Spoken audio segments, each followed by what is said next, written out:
Hello and welcome back to JEE Nerds. तो मैं बहुत समय बाद वीडियो शूट कर रहा हूँ तुम लोगों के पास। आई एम श्योर रेगुलरली जो है वीडियोस आ रहे होंगे।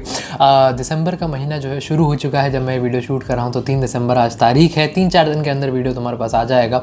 और अब करीब 40 से 45 दिन का समय जेई मेंस 2026 में बचा है।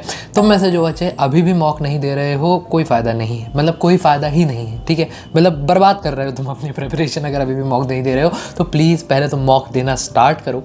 तुमको पता है अभी मैं कोटा गया, वहाँ पे मैंने बहुत चीज़ें समझी और वहाँ उसमें एक मेजर चीज़ जो थी जो मुझे समझ आई और मैंने समझी वो था मॉक्स वहाँ कैसे दिए जा रहे हैं और पेपर जब 2026 का इतना करीब है तो वहाँ मॉक्स को लेके क्या रवैया है। वहीं पे कुछ टीचर से बात करने का मौका मिला और बहुत लोगों बच्चों से इंटरेक्ट करने का मौका मिला और मॉक्स से रिलेटेड जो मेरी लर्निंग्स थी वो मैं सारी जूस आउट करके तुम्हारे लिए इस वीडियो में जो है ले आया हूँ। और इसी के साथ अपन वीडियो को जो है स्टार्ट करते हैं। तो सबसे पहले सवाल जो सबकी ज़बान पे है मुझे लगता है इस समय कि भैया दिसंबर फर्स्ट वीक चल रहा है, यहाँ से मुझे कितने मॉक्स देना इंपॉर्टेंट है। मैंने XYZ अमाउंट ऑफ मॉक्स दिए हुए हैं और अब मुझे आगे का बता दो कितना करना है। तो देखो, अगर तुमने टोटल 12 से 15 मॉक शिद्दत के साथ लगा लिए मतलब you are good to go. 12 से 15 मॉक शिद्दत के साथ का क्या मतलब है वो वीडियो के अंत तक देखोगे तो तुम्हें समझ आ जाएगा शिद्दत के साथ खासकर का क्या तात्पर्य है। फ्रीक्वेंसी तुम्हारी डिपेंड करेगी इस पर कि तुम्हारे नंबर कितने आ रहे हैं, वो भी मैं बता देता हूँ।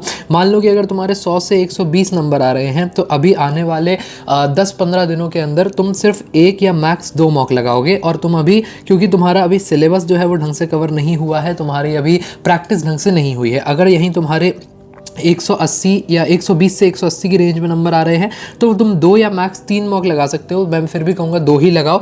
180 वाले का मतलब है कि अभी उसकी प्रैक्टिस पे ढंग से काम नहीं हुआ है। सिलेबस उसका अच्छा है, हाई वेटेज टॉपिक्स पे उसकी पकड़ है, प्रैक्टिस उसने सही से नहीं करी है। और अगर किसी के 180 के ऊपर नंबर आ रहे हैं, ये मैं बात कर रहा हूँ 24 दिसंबर से पहले की, तो कोशिश करो कि 24 दिसंबर से पहले तुम 4 या 5 मॉक्स जो है लगा ले जाओ। और 24 दिसंबर के बाद 24 दिसंबर से 21 जनवरी 24 जनवरी जो भी तुम्हारी शिफ्ट आती है वो पूरा एक 6-7 दिन का कार्यक्रम है। तो लास्ट के 30 उन दिनों में तुम्हें 3 मॉक्स पर वीक देने ही देने हैं। ये सबके लिए कॉन्स्टेंट है इर्रिस्पेक्टिव ऑफ योर मार्क्स, ठीक है। इससे ज़्यादा डिटेल में मुझे नहीं लगता मैं तुम्हें नंबर बता सकता हूँ।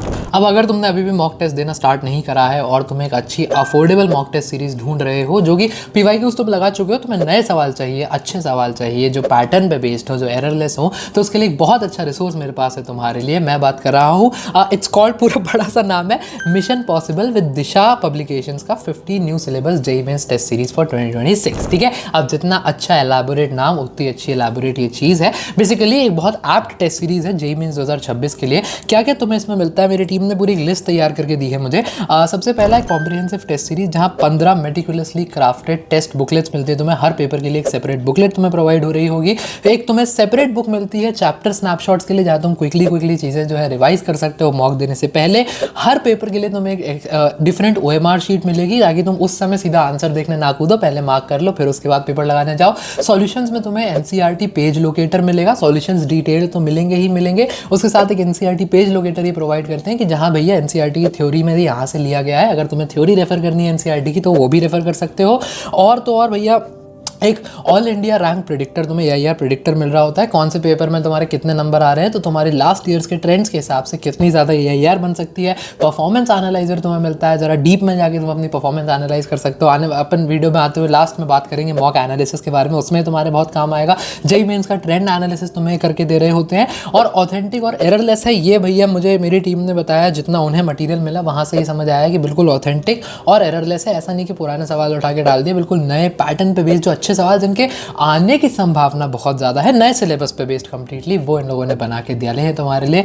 तो all in all it's a very good resource. मैं ये देख रहा हूँ मैंने कुछ छोड़ा तो नहीं, हालांकि I think I have explained it very well कि क्यों तुम्हें लेनी चाहिए, ठीक है। बाकी coming back to the video now, इसको तुम लोग डिस्क्रिप्शन में लिंक दे दिया है, वहाँ से चेकआउट कर सकते हो। उस लिंक से तुम्हें थोड़ा सा एक्स्ट्रा डिस्काउंट भी मिल जाएगा, तो फटाफट जाओ इसको चेकआउट करो। अब मॉक टेस्ट सीरीज तुम्हें पता चल गई, कितने मॉक्स देने ये तुम्हें पता चल गया। तो दूसरी चीज़ जो तुम लोगों को बहुत ज़्यादा जानकारी जिसकी होनी चाहिए वो ये कि रियल पर्पस क्या है मॉक्स देने का। मैंने देखा है बच्चे मॉक्स से दिल लगा के बैठ जाते हैं, उनके नंबरों से दिल लगा के बैठ जाते हैं। जब इक्का दुक्का कुछ 15-20 नंबर ऊपर या नीचे आ जाते हैं तो वो बहुत ज़्यादा खुश या बहुत ज़्यादा उदास हो जाते हैं, जिससे प्रेपरेशन का जो इक्विलिब्रियम है वो ख़राब होता है। तो मैं रियल पर्पस मॉक्स का ये है तुम्हारा कि नंबर ला के अपना ईगो बूस्ट करना नहीं, तुम्हें अपनी गलतियाँ ढूंढनी है और इवॉल्व करना है। फटाफट जाके लाइक करो अगर तुम्हें ये बात ऑलरेडी पता थी ना, लेकिन फिर भी जब मॉक में कम नंबर आते हैं तो दुखी होते हो ना। वो इसीलिए ह्यूमन नेचर है वो कि अपन ने किसी चीज़ के लिए अटेम्प्ट करा है, अपन ने किसी चीज़ के लिए मेहनत करी है और वो डर बैठाता है मन में। लेकिन वही बात है, क्योंकि तुम डरोगे, तुम मॉक देना छोड़ दोगे, मॉक नहीं दोगे, पेपर में अच्छा परफॉर्म नहीं करोगे।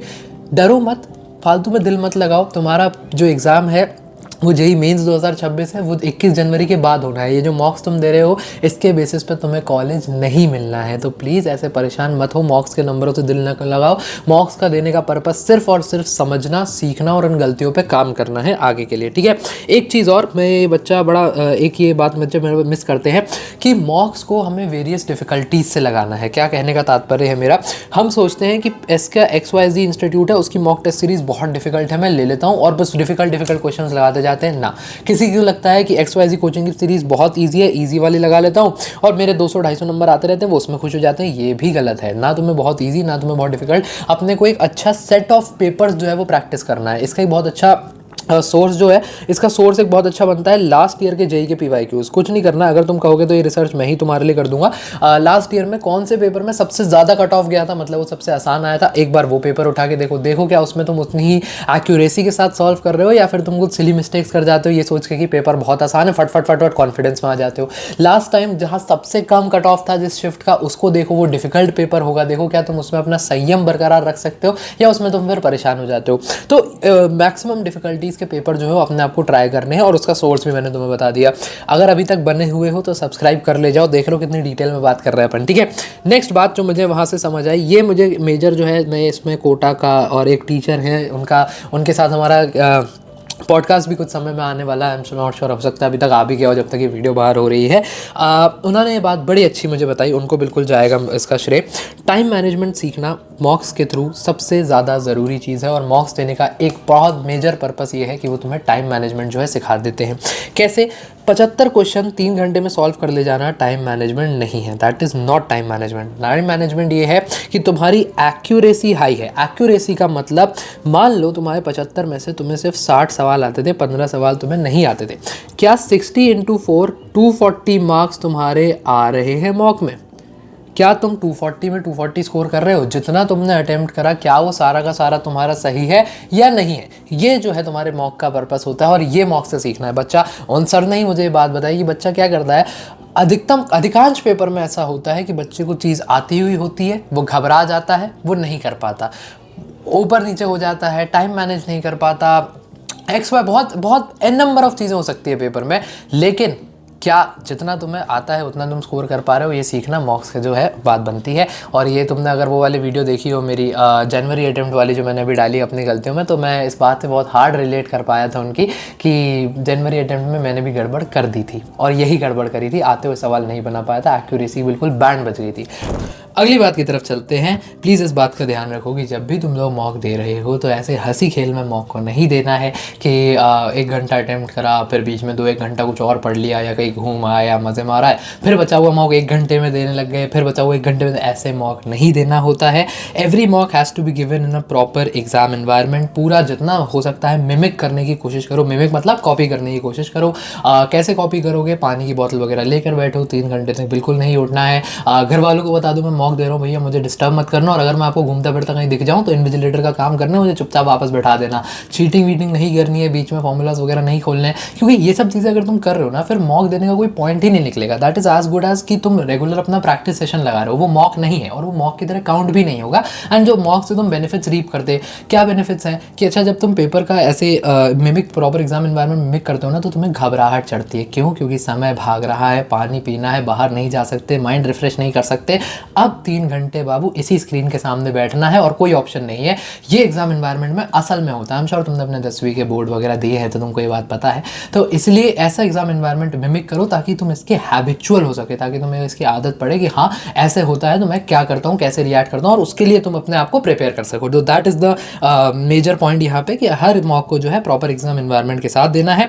अगली और शायद आखिरी बात है, हाँ अगली और आखिरी बात, मॉक एनालिसिस बहुत ज़रूरी है। हमारे एक सर हुआ करते थे, वो कहा करते थे कि अगर तुमने मॉक एनालिसिस नहीं किया मॉक देने के बाद, that is as good as कि तुमने वो मॉक कभी दिया ही नहीं, इर्रिस्पेक्टिव तुम्हारे कितने नंबर आ रहे हैं उसमें। कहने का तात्पर्य ये कि मॉक का मैंने तुम्हें बताया था सेकंड स्लाइड में कि मॉक का मेन एम क्या है, बताओ कहो मेरे साथ क्या है। सिर्फ अपनी गलतियों को जानना, उन गलतियों से सीखना और आगे उन गलतियों को ना दोहराना, उनसे फालतू दिल नहीं लगाना, लेकिन पता करने के लिए, गनाने के लिए, जानने के लिए उसका एनालिसिस करना पड़ेगा। और वो मॉक एनालिसिस करके तुम क्या करोगे, अपनी गलती आइडेंटिफाई करोगे, उनको बकेट्स में रखोगे। अभी बकेट सिस्टम भी 2 मिनट लेके मैं फटाफट समझा देता हूँ, वीडियो की आखिरी बात है। सारी गलतियाँ मैंने ओवर द ईयर्स देख लिया, अब 2-3 साल हो गए मुझे तुम लोगों से बात करते हुए, गाइड करते हुए, बहुत सारे बच्चों से मैं वार्तालाप कर चुका हूँ। ऐसे में मैंने ये देख लिया है कि 2-3 मेजर बकेट्स हैं जिनमें जो है बच्चों को प्रॉब्लम आती है या बातें होती है। सबसे पहला कि भाई साहब क्वेश्चन आता था, हमने वो टॉपिक जो था वो किया हुआ था, परंतु उसके बावजूद भी हम उसका क्वेश्चन जो था वो सॉल्व नहीं कर पाए। इसका तात्पर्य ये है कि हमने अभी प्रैक्टिस ही ढंग से नहीं करी है। दूसरा होता है कि हमें क्वेश्चन देखा, हमने वो टॉपिक पढ़ा ही नहीं था, हमें तो भाई साहब हमारे सर के ऊपर से ही निकल गया कि ये था क्या, है क्या, कुछ पता ही नहीं है। मतलब कि अभी हमारी थ्योरी पर ढंग से पकड़ नहीं बनी है। और ये कि हमने थ्योरी भी आती थी, हमने उसको सॉल्व भी कर लिया, फिर भी वो गलत हो गया। मतलब अभी हमें सिली मिस्टेक्स जो है उन पे ध्यान देना है, अपनी कैलकुलेशंस के एरर्स पे ध्यान देना है और इस विषय में ज़्यादा प्रैक्टिस करनी है। तो ये मोटा मोटी 3 बकेट्स हैं, और भी तुम्हारी जो भी गलते हैं तुम उनको बकेट्स में डाल के किस बकेट का सबसे ज़्यादा भार बन रहा है उसको आइडेंटिफाई करोगे और फिर उस पर टारगेटेड काम करना स्टार्ट करोगे, which is the major reason people give mocks actually. ठीक है, तो ये सारी बातें हैं ऑल इन ऑल। बाकी और भी कोई दिक्कत वगैरह हो तो तुम वो कमेंट्स में ड्रॉप कर सकते हो। पढ़ाई करते रहो। All the very best. Good bye.